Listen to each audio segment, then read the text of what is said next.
Good morning, good morning, good morning, good morning. Happy Friday. Welcome to the studio. Let's put on my notification. I'm only going to be here for a little time. We got some things going.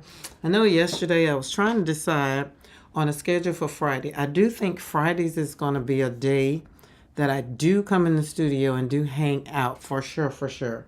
So let me get some things. We're going to give some people time to get some notifications.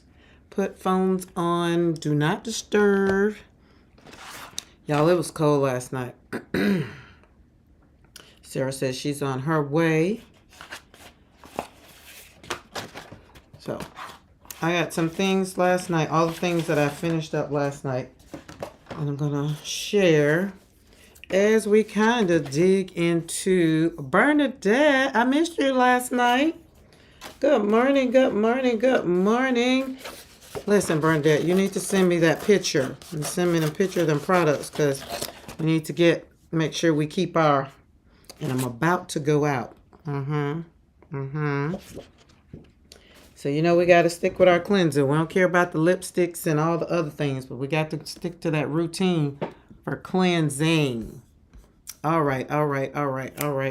Last night we missed you, Bernadette. Crystal was on. We just kind of, I just kind of popped on. Let's see. I need to plug up my laptop. It's cold here, y'all. It was like about 32 last night. The dogs had to get a heater. William said it didn't seem like it warmed up enough. I said, well, at least they wasn't outside, but we're going to get them something today. So, all right, I'm trying to clean up because I did not clean up last night. And I'm trying to move water and all things off my desk so that way I don't knock it over. All right. And then we're going to, because it's going to be show and tell as we kind of talk about something that has been, how can I say, walking with me for the last couple of days. And that's anger. And the anger stems from my grief. And I'm going to put the question up play. Anger and grief. And when I'm talking about grief, I'm not necessarily just talking about grief and death.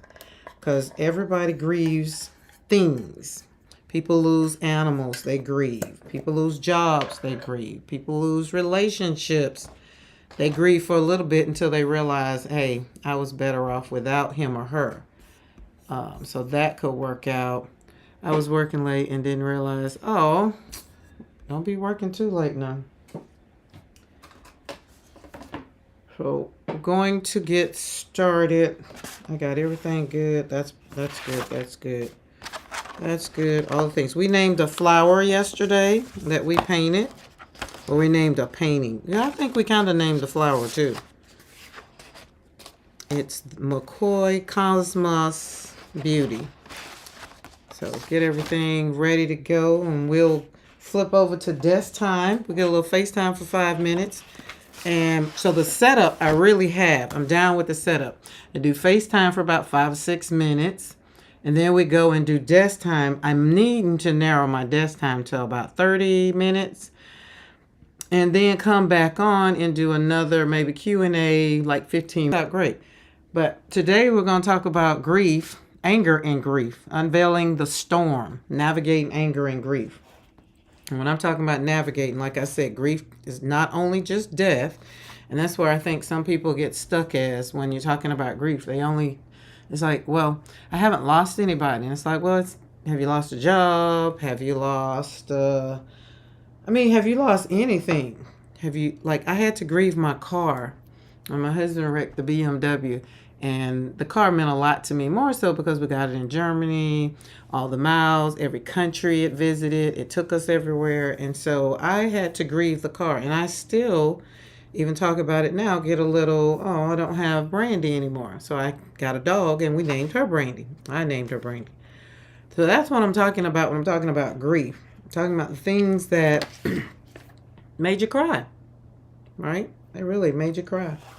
And you didn't have a dog kind of in the fight.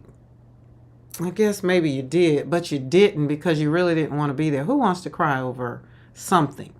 And then when you lose loved ones, that's the grief that really sidelines people. That's the grief that really knocks you off your core. That's the grief that makes you want to be like, I don't want to deal with people today.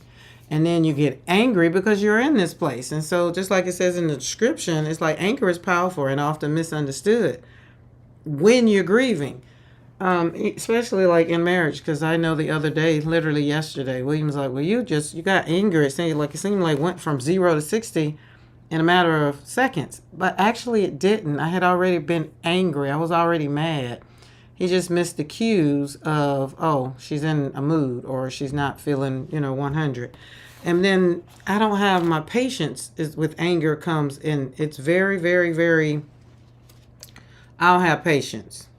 Like, I don't have time to continue trying to navigate other people when I'm angry. So this is why I tend to stay in the studio, stay home when I know I'm angry. And right now, I'm in a place of anger because of some things that transpired a couple days ago.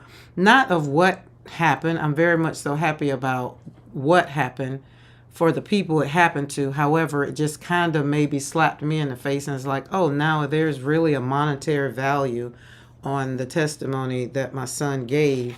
And to, see it on the other side, it just made me like angry. Like I got real upset and I got real angry, but I got motivated too. It motivated me to sit down and really recap and ask God, like, God, really, what are we doing? Like, God, what do you want me to do? And going forward, I'm going to continue writing my book, and we're going to pivot a little bit with the book.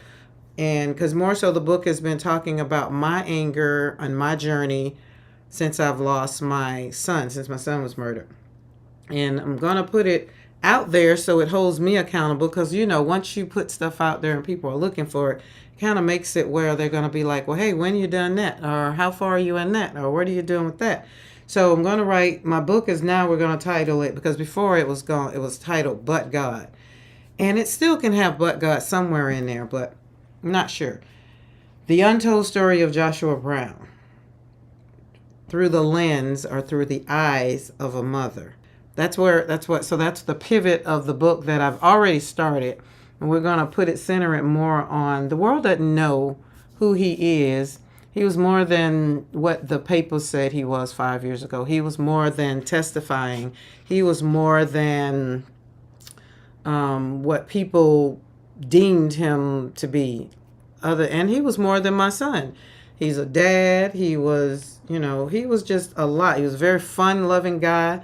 He had nothing but love for everybody and anybody that would give him a chance in life. He pretty much wanted to leave their life better. He always wanted to laugh and all the things. So I feel like the world knows him and they kind of got dropped to this is this and this is what happened. And, and I believe there are a lot of people, most certain that comes in my DM on Facebook. Just like, hey, I'm just checking on you. I know it's been a while. What's going on with this? What's going on with that? So I think it's time to tell the story and let it be known. Not so much as tell his story, but tell his story through the lens of me, his mother, and then his siblings, and then his oldest daughter, because his oldest daughter was old enough to know, things about her dad. So just the world is already, they know all the things that, Dallas police said because they needed to do whatever they needed to do. That's not what I'm focusing on. What I'm focusing on is the anger and the unveiling anger that has been in my life for the last 5 years. And when it's hard to grieve, when you have unresolved issues going on centered around a loved one, like there is so much going on in the media now about people losing family members in a tragic way, right? So you got to think about what is it that makes it to where you can't get up off the side of the bed. I don't care what you try to do. Like some days I'm just paralyzed and can't move. And then I have to talk to myself, got to do self-talk. And then we got to walk away from whatever it is. And then we got to decide on how we want to do it. And then we got to decide on if we really want to do it at all. And that's the part where I'm saying anger becomes a constant companion. Like I wrote a blog yesterday and it was talking about my anger as always being there. You know how you have a loved one? You know how you have that new love that you love, right? And that person, you got the butterflies and you got all the things. That's how anger is, but it's not a good thing. Like, it doesn't make me feel great and wonderful. So you tend to kind of pause, look at it, get angry all over again, or try to decide how you want to navigate through it. And that's how I came up with my 3 R's: rediscover, reclaim, and renew your joy. And that has served me well. It really, really, really has served me well. But when you look at anger, is it healthy or is it an unhealthy thing? And sometimes I think it's okay to be angry. I will say that. I'm not going to say that it's not. I'm not going to say that it's not. So that's what we're working on over here on the back side. When there's no paint going on, there's nothing going on, I'm going to be pretty much dictating and writing the book. And when God says write, I'll write. And when God says stop, I'll stop. And when God says no, that's not part of it, then I won't put that. Because you can't put too much. You can put it out there, but people are going to put a spin on it however you put it. Like, somebody can come across this video and take it and take little clips of it and make it do what it do. Spin it all out of context. I'm not worrying about that, because the God I serve is here to protect, keep, and cover. And I'm here to talk to people about things that need to be said, that I will put it this way: the church isn't talking about. Not all churches, we'll say. And I'll just use my own belief systems from growing up. I believe that I just wasn't prepared for grief. I wasn't prepared for death. Right. So I feel like it could have been given to us more than Jesus went to the cross. He died, but Jesus rose again. Like, there was no resurrection for me with my children. So, when you look at that, you kind of got to break it down and be like, okay. But I digress. Anyways, let's go over to the desk, because I went 5, 6, 7 minutes over desk time. Everybody that's going to be here is here, and all those on the replay, remember, if there's anything that goes on in the studio while you're watching and you's like, oh, that girl is saying something I like, or that lady is saying something I like or doing, because I'm multifaceted. You're going to see the Rottweilers on here. You're going to see slapping paint on paper on here. You're going to see morning FaceTimes when I feel like throwing out a rant or throwing out some good information over here that I'm doing on the backdrop, because I'm a whole coach, whole teacher, and all the things. Hit that subscribe button and the bell notification for all, so when I do go live, you'll get notified, because right now, I don't have and that's my prayer going into 2025. We have a schedule, so you can kind of put it on your calendar to say, oh, Karen's going to be on such and such time, and kind of pin me in, All right, let's go over to the desk and see what's going on. Isn't she lovely? It's like, what's that song Stevie wanted to say? Isn't she lovely, or isn't she beautiful? Isn't she? Might be all of the things. I might literally be singing the chorus. But this is, she doesn't have a name, but this is what I did last night after I got off the live. And again, 3s is my thing. It's usually in memory of my son, daughter, and granddaughter, or son, daughter, granddaughter, however I put it. They never get a name, but it's always in 3s. 3s or 5s, because it depends on who's on my heart that day, because painting literally comes from me thinking about, I need to renew my joy. I need to get happy. I need to slap some paint on some paper. I need to do something. And if I'm thinking about my son, my daughter, my uncle, my aunt, my dad, then it's just usually you'll see 3 or 5. So this one I did last night, and I got very, very detailed with this rose. I love this rose. And these are kind of like, they're coming out, but they're not all the way out. It's kind of like when you look at them. So we're going to, I can leave that on the pad. But this is also my favorite paper. So it did very well. This Fabriano paper, when I go to Italy, I'm going to buy it by a case, because I love this paper. I wish I knew about this paper when I was over in Europe. All right. This one, I did this one last night. But originally, I was trying to think of the composition of how I be wanting my flowers to be on the paper. Usually I get to the left and then I have all of this room over here. Now this one will work out great if I was going to like stamp something, like put this literally, I don't put, like right down there and then put it in a frame. But I don't like it up and down. I really like it sideways. But if you can see the black lines, this is where I kind of had already put the black lines on the paper with the Stabilo. And I thought once I put the flower on there, it would dissolve in there. But it I stopped making it go in because it was making my flower look wonky, all funky looking. But this one, I tried to circle it around. It kind of worked. But all I did was put a Y, did it, that way, and colored within the Y. But it still didn't work out like I wanted. Should have turned the paper this way and did it this way, and then filled this in. And it would have been more fuller like this. Now this one worked out great because in my mind, I didn't have it. I didn't have the lines on there. So I just said, we're going to stay here. Kind of put like a leaf over here and trying to put something right there. Oh, no, that's not what I did. I know what I did. I put dot right there, and dot right there. And that meant my roses was going to be there. And once I put the roses on, the leaves and the greenery, that's easy. So it's one of those things you can think about. Even if you're not doing paint, let's say if you're sitting doodling, this works for doodling too. Like you literally can take a piece of paper, draw 4 boxes, and draw in this box or doodle in this box, put a note in this box, do something else in this box, and then something else in this box, and then kind of connect them with however you want or leave them boxed off. It doesn't matter. But it's basically the composition of, and so I was like, well, if I do mixed media that way, then maybe it'll work for my watercolors.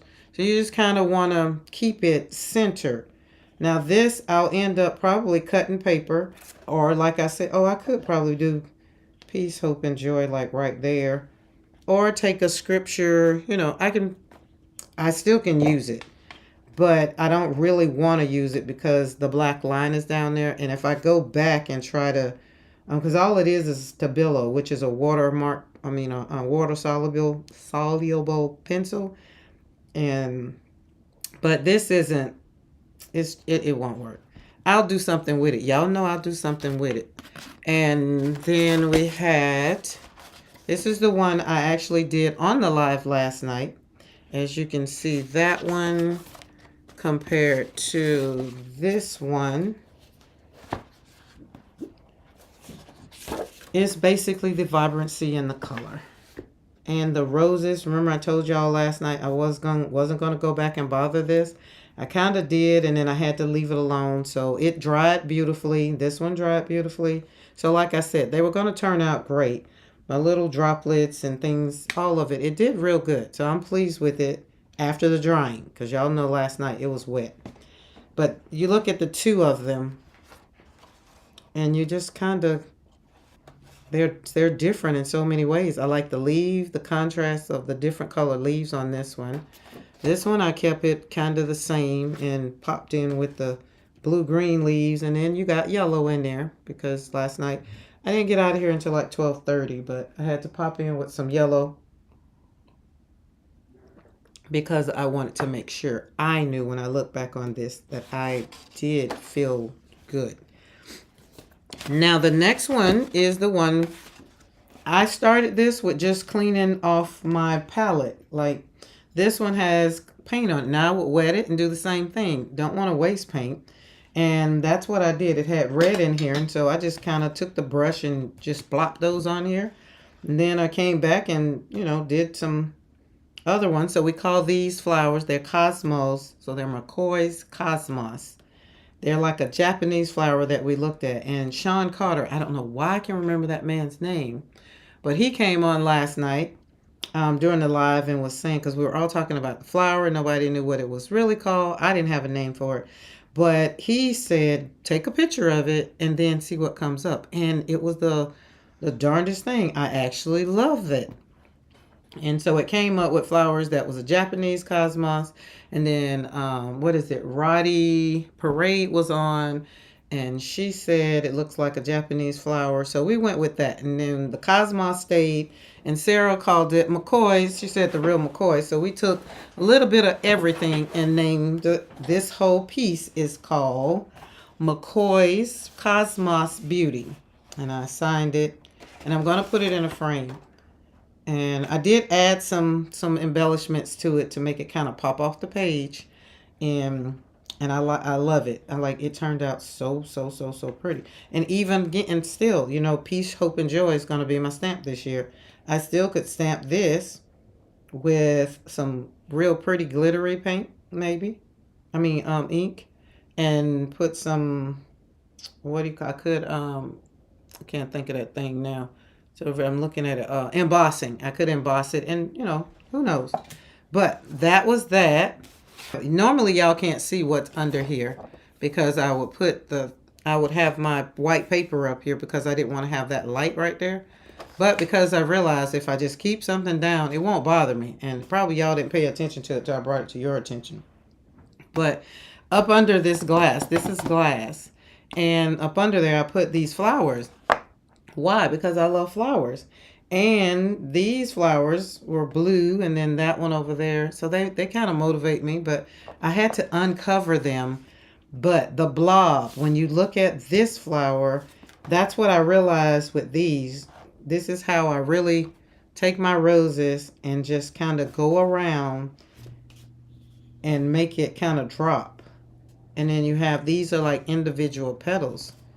And it's brush strokes that go around, but if you don't leave white space and don't kind of lay it down, it looks like a big blob. And when you look at these compared to these, you see what I'm talking about. Like this one was on the way to being one of these because I kept bothering it. So once I left it alone, you can look at the difference in the roses. Like this one still kind of pop out. I noticed the flowers on the table last night. Did you? Yeah. And that's because you get to see them now. But normally it's, especially if I've been on a Zoom or training or something, I put the big pad up here because I write on it and then it's my notes. But then it was taken away because I didn't take it off, you know. And so therefore these flowers, and also when I get some paint, the whole purpose was just to be able to slap the paint down on the glass and move it around, do whatever I needed to do, and then slap it on the paper. But this is a good example of what I'm talking about with my roses, how they're vibrant and bold in the middle, and how these got, let's just call it, we call it overworked. It was overtime. And I don't care how many leaves I put around, the flowers still pop out. And I mean, some people will say that they're beautiful, but for me, these are beautiful. These are beautiful because they look like roses to me. These are beautiful. These are exceptional. See? And it's my own personal thing. And then this is a card. So I didn't do anything to the card last night because, again, I started doing, this is going to be a Christmas card. See, you took peace, hope, and joy. And then I just embellished it and made it all pretty and put some glittery stuff on there to make it kind of pop. And then just stuck it on a base. And then I'm going to stick it on another base, which will probably be a black base maybe. I'm not sure. I haven't decided. But maybe. And then, of course, this will be the open part that goes on top. And then it'll fold over for whatever color I choose to put it on. And this one too. So we're just going to make, and it, you know, like when I make birthday cards or things like that, I just take this, like, well, Bernadette knows now the card. And it starts out with something as simple as my artwork. And then I decide what I'm going to do on top. So let's say if this one's going to be a card, I'm going to take it and put it on a base. I can put peace, hope, joy right there with nice bold black ink so that it pops across there. And then you build on top of there. Build on top of that. I'll kind of corner it off. And then you have a card that's now what? Part of your art. And then you sign it. You can either sign it on the front or the back. Somewhere in there. But usually if it's going to be a birthday card, Christmas card, or whatever, I'm going to sign it because I'm going to leave a salutation inside. So it's going to get my signature. But that's how that works. And you got to have fun. Like if you're not having fun, then don't worry about it. And that's another way, another thing to help you get rid of the anger.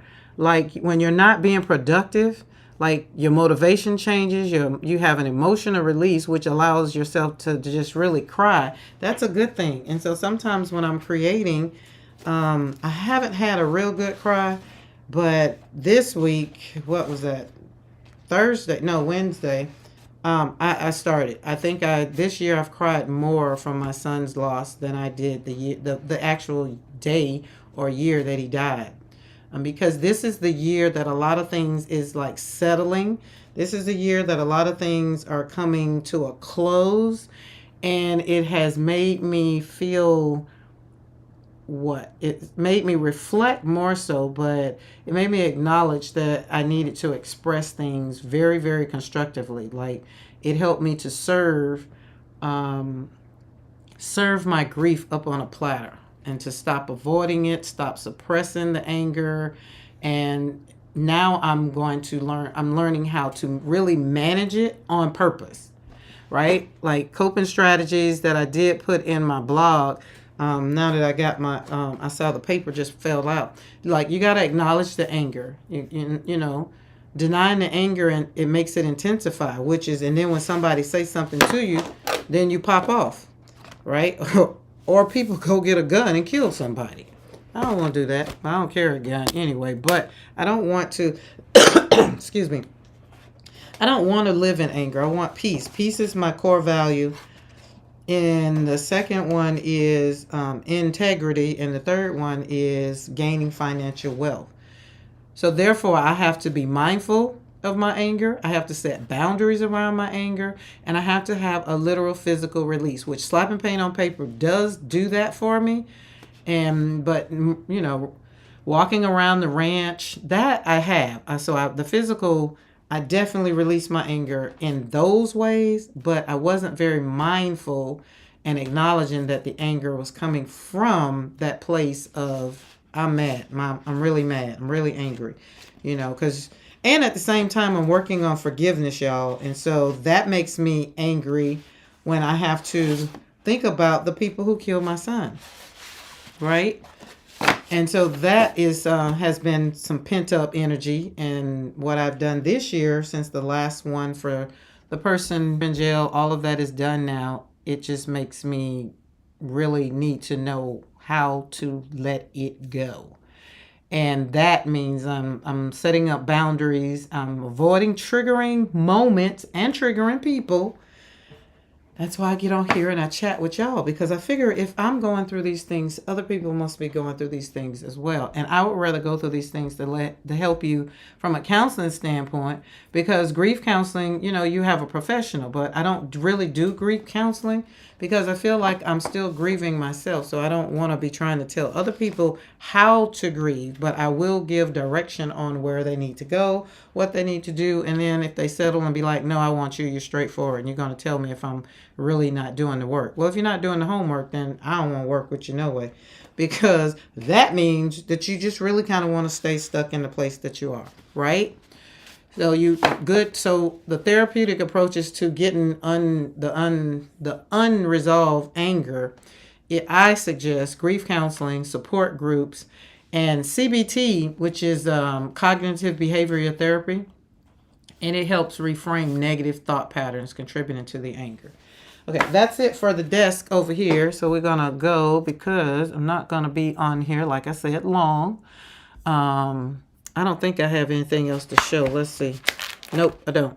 I am reading a new book, FaceTime at its best, but I am reading well, it's not a new book. Let me take that back. Let me back that up.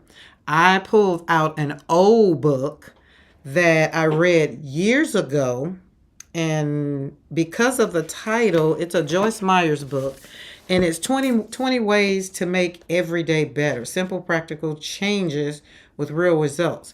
So with that, hey buddy, how are you today? Oh my goodness, I'm praying for you. You were in my prayers this morning.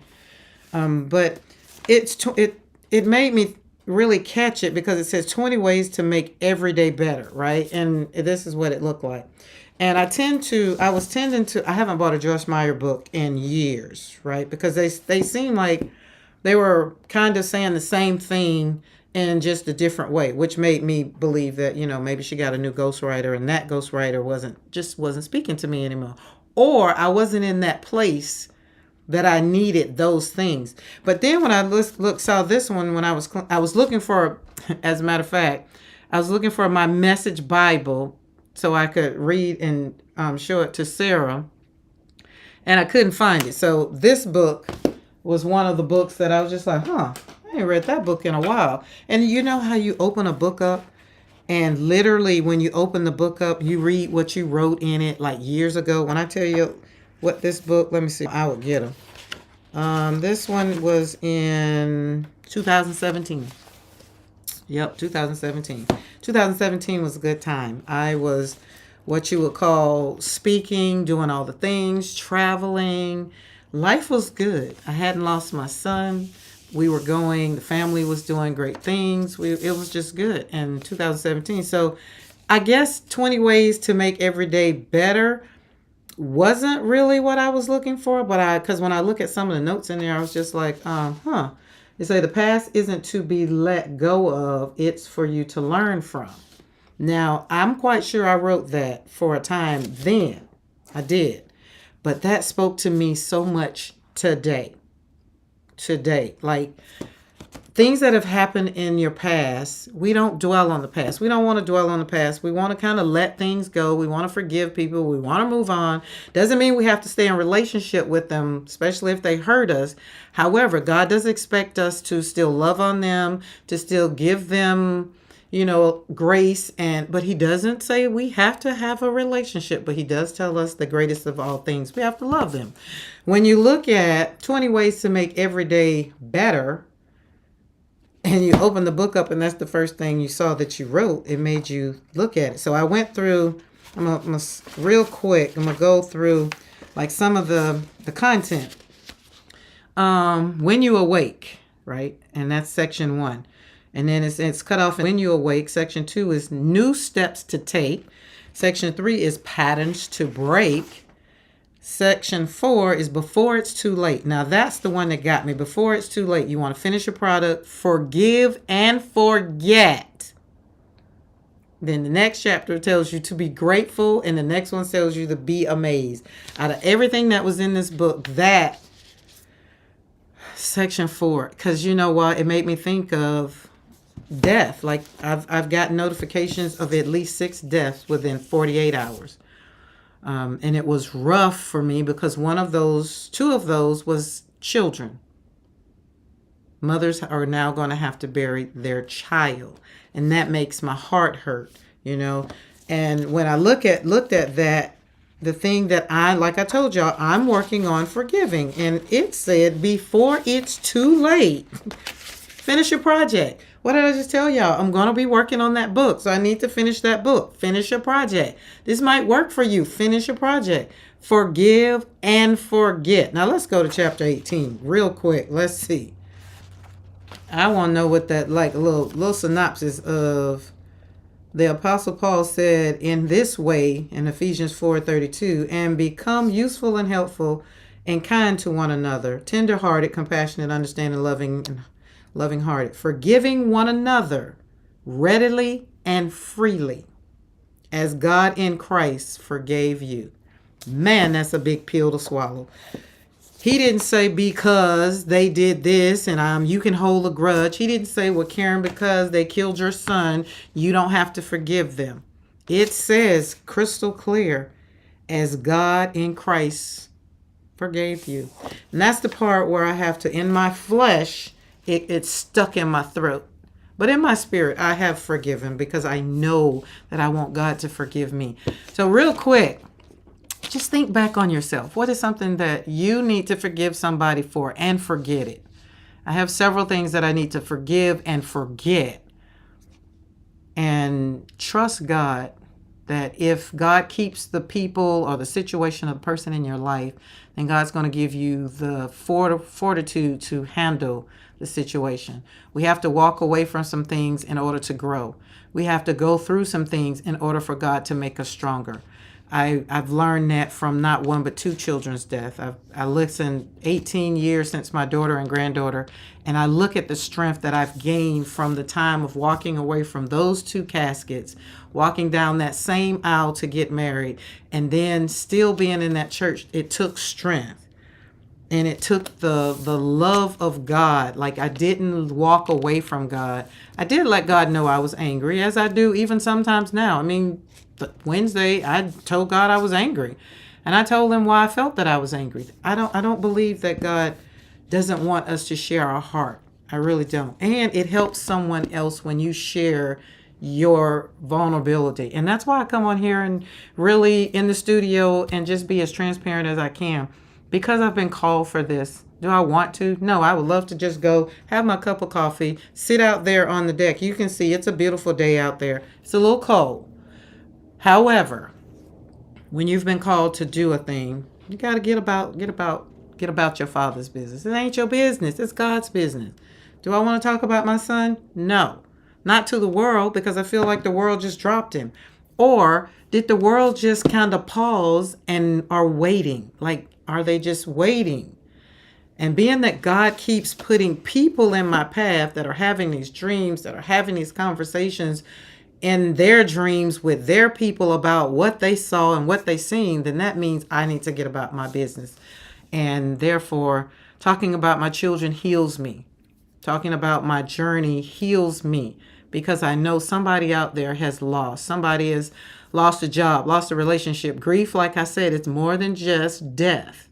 But for me, it's death, breakup of relationships, all the things that made my heart just kind of want to just, when you want to take it out and just like, here, God, I don't even want it because it's so damaged. Like, even one time in life, I was asking God, can you just give me a heart transplant? Just heal this heart. Okay. Or since you can't heal it and can't take away the pain, can you just give me another one? And God said, no, my grace is sufficient for thee. And I'm just like, okay, fine. Somebody needs to know the way Karen gets up every day and do what she do is because of the God who has given her the strength and the fortitude to show up every day. And some days, y'all already know, I just show up and tell y'all I won't do it today. But today is a good day. And I want you to write this down. This is my new thing every day that I'm saying every single day. So I said it yesterday, but it doesn't matter yesterday. Can't deal with it yesterday, but today. So this is what it is. It's quick. It's simple. It's something that's very simple. Tomorrow is going to be a greater day. And as y'all know, like Sarah said yesterday, Tabitha Brown says something like, what she say? If you're not having a good day, don't go out there messing up somebody else's day. And that is so true. And this is why I stay home when I'm having a bad day. When I tell you grief is slapping the hell out of me, and when it's not letting me give up and I feel like the waves are crashing down and keep going and keep going and keep going, I don't go outside. I stay home. Because navigating my anger and my grief, I don't have time to go in the grocery store line. I don't have time to be driving and somebody do something. And then now it's like I got, as my husband say, I went from 0 to 60. So I'm already on 60. So if anything, I'm going to go from 60 to 100. And when I'm like that, I just stay home. Y'all know what I want y'all to do. It's the end. I'm not going to stay on long because we're going to take I had to get in here and do my live because I said I was going to show up today. And I might show up this evening because I think Friday night in the studio is great. I love Friday night in the studio. So depending on what happens today, because I'm going outside, and going in stores and going to do some things because, Thanksgiving is coming next week and I got to finalize my list and all the things. Y'all do something today that is just for you. Celebrate yourself today first. Everybody else around you may need you. They may need you. Your kids may need you. Your daughter may need you. Your son may be pulling at you. Your mom may need you. You more than they need you. So take care of you first. And I thought I was going to be done with this coffee by now so that I can use it, but I'm not done. But y'all know I don't have nothing. I never have anything. Look, my cups are not empty around here. That's a blessing. So Oh, I do have something that's empty. I took the paint out of it last night. It's empty, y'all. You can't serve no one from an empty place. Fill yourself up first. I don't care if it's nothing but time alone with yourself. Fill you up first, because we can't pour from empty places. Guys, y'all have a great Friday and do something for yourself first. I've already done my thing today, which is why I think I can go out and deal with the people. All right, guys, look for a notification for this evening. I might pop on, might be late. I'm not sure how, what time. I know it will be after 6 o'clock, my time. So that's Eastern, that's Central time. Or it might not. Who knows? Just hit that bell notification so that way you can get all the things when we are here live in the studio. Y'all have a great day, and thank you for joining me.